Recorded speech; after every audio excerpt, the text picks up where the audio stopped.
Okay na. Ano, nakangiti na eh. Hindi mo nga. Kasi ang kukunin kayo. Mamatay na sumadali. Wala nga akong ginawa sa umaga eh. Pa-starting lang ng pa-starting ko eh. Bago pumunta. Welcome back sa panonood ng video ng Vocals DIY. So, itong motor na to ay nabili ko noong December 22, 2024. At nung magaya ng nasa unang video, ipinakita ko sa inyo na itong motor na to ay hard starting. So, pagka gano'n ang sitwasyon, syempre, mabubwisit ka. Kasi ikaw na gagamit ka ng motor, let's say for example, ikaw ay nagmamadali, o kung hindi naman nagmamadali ay pagka papaandarin mo na yung motor mo ay hard starting, medyo hassle yon. So ito ay inaral ko at konting research at napag-alaman ko na ang motor na to na XR ay unang ilinabas sa Mexico at saka sa parteng Europe. At napag-alaman ko rito na yung carburetor niya ay nakadesign para doon sa mga high altitude.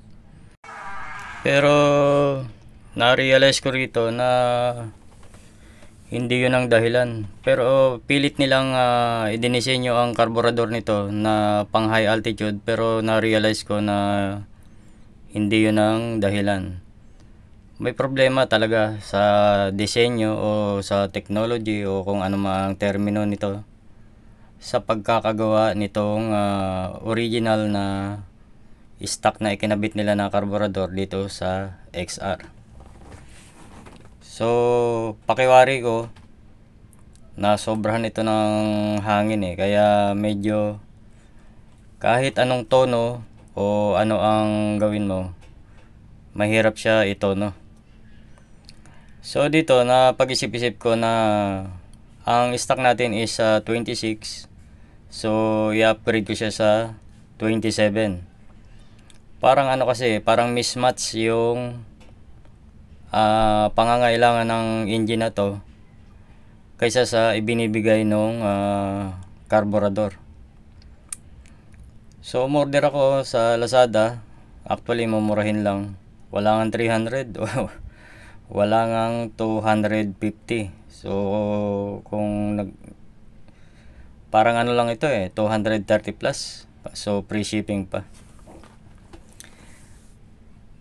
So dito nagtry ako ng jettings ng pang STX at saka pang Barako. Kasi may napanood ako na taga Alaska, nag-upgrade sila ng jettings. Pero nung sinilip-silip ko yan, mas malaki pa nga yung main jet ng nakalagay na stocks. At yung sa ano naman, yung sa idle jet ay medyo hindi ko napalitan, gawa ng iba yung disenyo nito.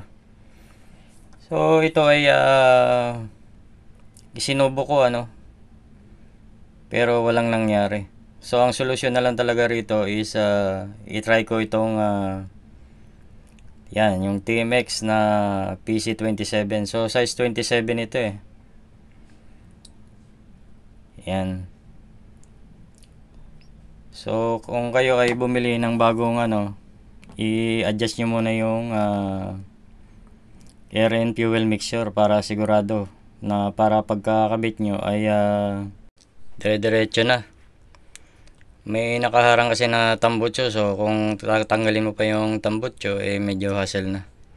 So ako ay nag-turn, isagad nyo muna yung ano mo rito, yung tornilyo, tapos luwag ka ng 2.5 turn. So ang ina-adjust natin dito ay ang fuel, hindi yung air.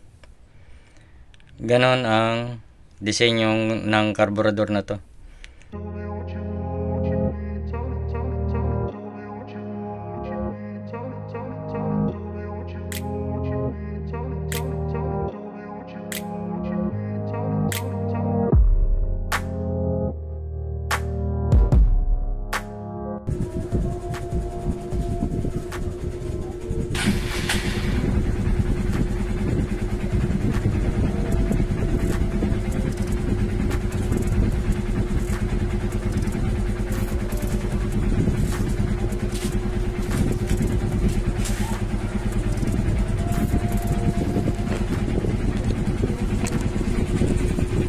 Ang galing.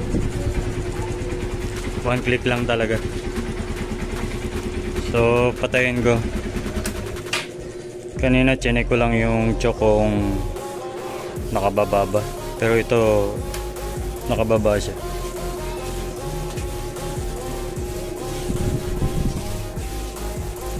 Ano ba yun?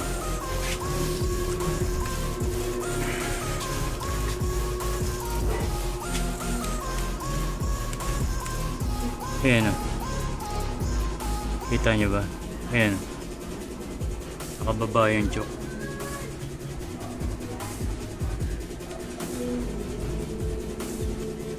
Yan.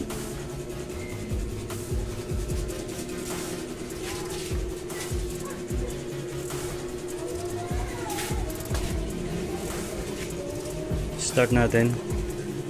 Walang gas. Bilat sa bayo.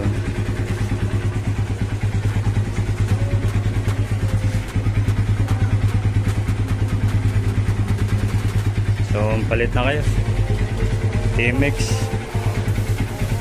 That's it guys. Thank you for watching. Okay, ito. Ito na yung pinaka-review. After 1 week na gamit, so ni minsan hindi siya naging hard starting at walang mintis, walang silinyador. Literal na push button lang ang gamit ko rito. So idudot ko pa yung mukha ko sa tambucho para ma-prove sa inyo na ang makina natin ay malamig. So ayan. Ang galing, di ba? So impressive. Recommended 1000% PC27.